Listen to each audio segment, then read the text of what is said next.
Aunque nos encontramos en un camino eminente, el camino de Ourense, que es continuación de la Vía de la Plata, y estamos en una ciudad que es de las principales de este camino de peregrinación, con unas burgas de las que, como antes ha dicho otro ponente, pues muy posiblemente fuesen en buena medida empleadas por los peregrinos que pasaban por la ciudad del Santo Cristo. Voy a referirme fundamentalmente al camino principal, al camino más conocido, al camino que se hace célebre en los siglos centrales de la Edad Media, el camino llamado francés, el camino de Santiago por antonomasia, que, como saben, es una vía de comunicación, es un cordón umbilical que une a la ciudad de Santiago de Compostela con Europa, con la Europa allende los Pirineos, y que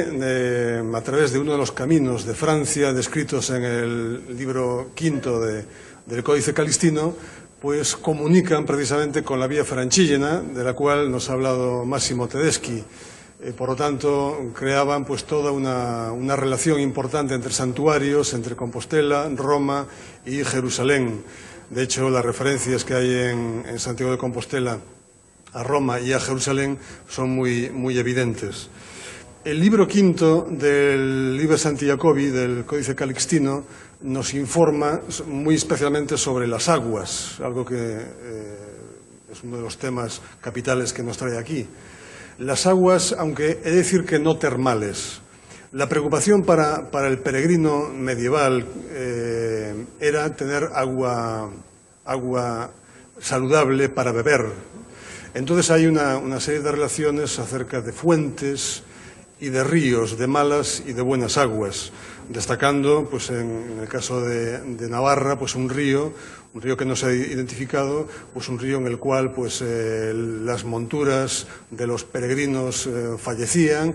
y muchos bandoleros aprovechaban esta circunstancia para hacerse con el botín de los pobres peregrinos. Es, por lo tanto, una advertencia, es el agua como peligro, el agua como temor. Pero el agua en el Camino de Santiago, el agua en la cultura jacobea, pues tiene una importancia capital también desde el punto de vista de la iconografía del peregrino. Ustedes bien conocen que los peregrinos pues caminan apoyados con ese bordón que es símbolo de la Trinidad, y es un bordón que siempre va acompañado de una calabaza en la que el peregrino lleva agua, aunque no solo agua, porque en la Edad Media los viajeros de larga distancia y los peregrinos, para conservar el agua, tenían que echarle algo de vino. De este modo cumplía una función profiláctica. En general, la sociedad medieval bebía en cantidades muy distintas agua mezclada con vino o vino mezclado con agua, con lo cual es también un elemento fundamental de la peregrinación. El tópico con pan y vino se hace el camino, pues es bien cierto, forma parte de la alimentación medieval. Pero, insisto, el vino no se tomaba puro y era fundamental mezclarlo con agua.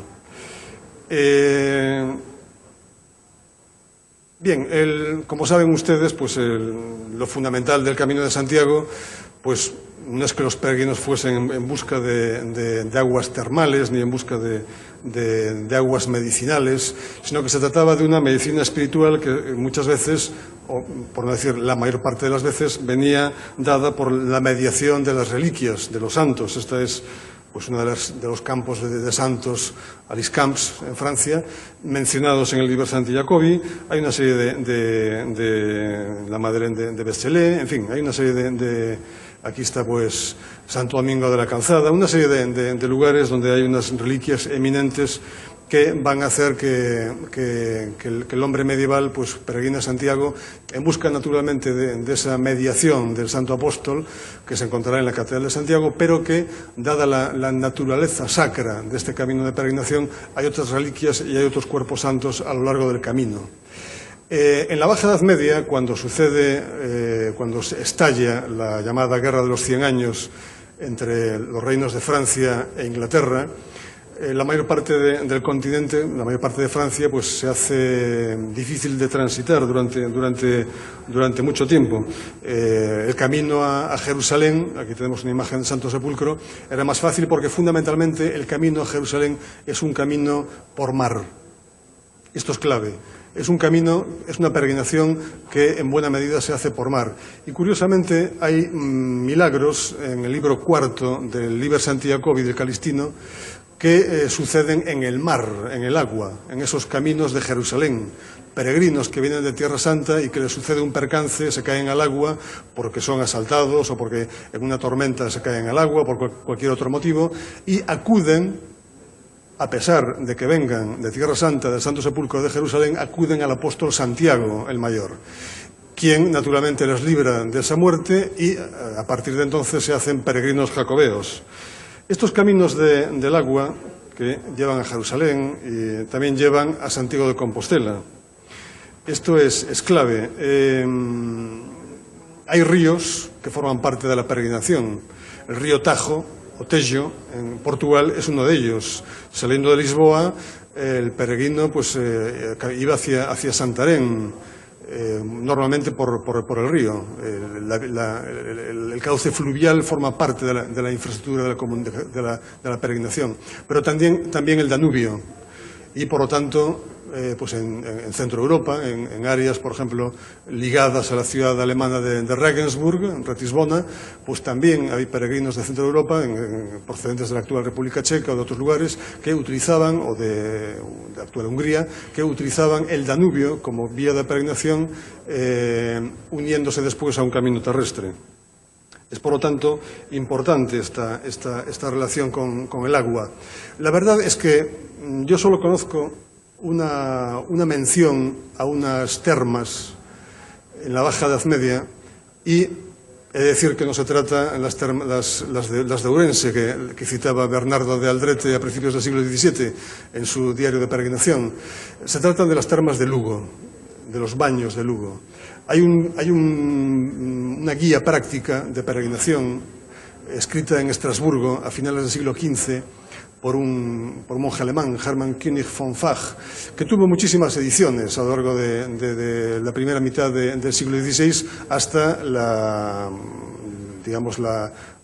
ruptura luterana. Es una guía práctica escrita en alemán, no en latín como el Calistino, es una guía popular y una guía realmente telegráfica, en la que describe el Camino de Santiago desde Estrasburgo,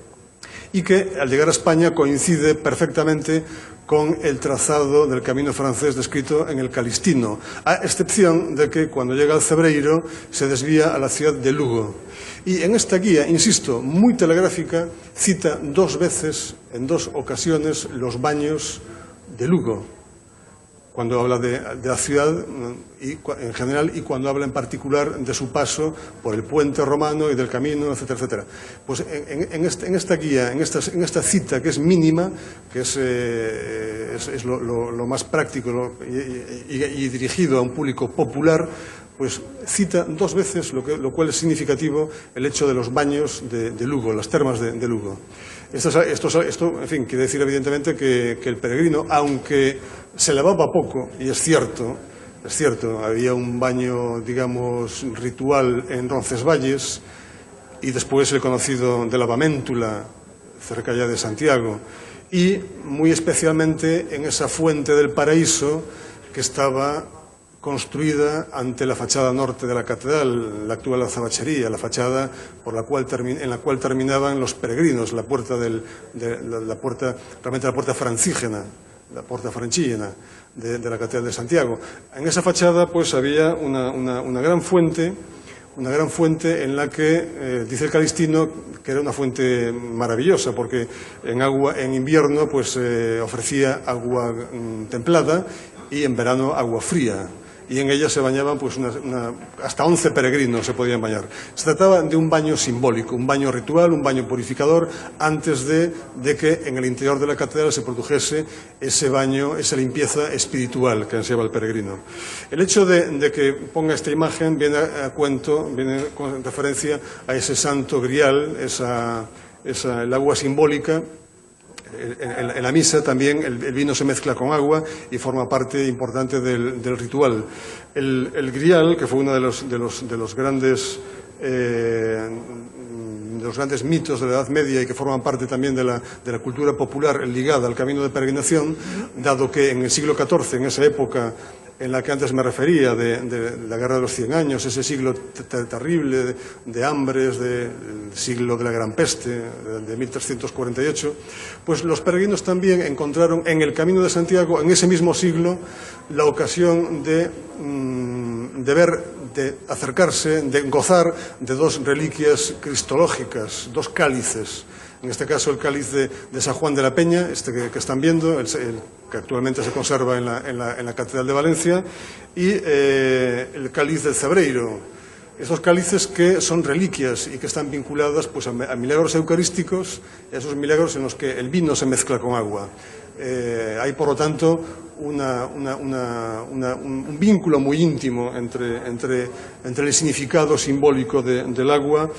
en los caminos de peregrinación y la cosmovisión de la época. Si antes me refería a esos caminos acuáticos, a los ríos, a los cauces fluviales, fueron todavía más importantes los mares, porque en esta época, en la Baja Edad Media, hasta el siglo XVI,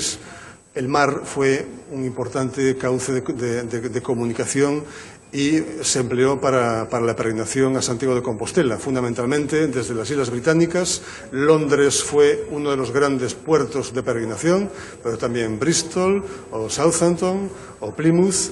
o en Flandes, o en el área báltica, las ciudades hanseáticas fletaban barcos con peregrinos camino de la ciudad de Coruña, fundamentalmente. Coruña fue el principal puerto de peregrinación en la Baja Edad Media y a partir de ahí los peregrinos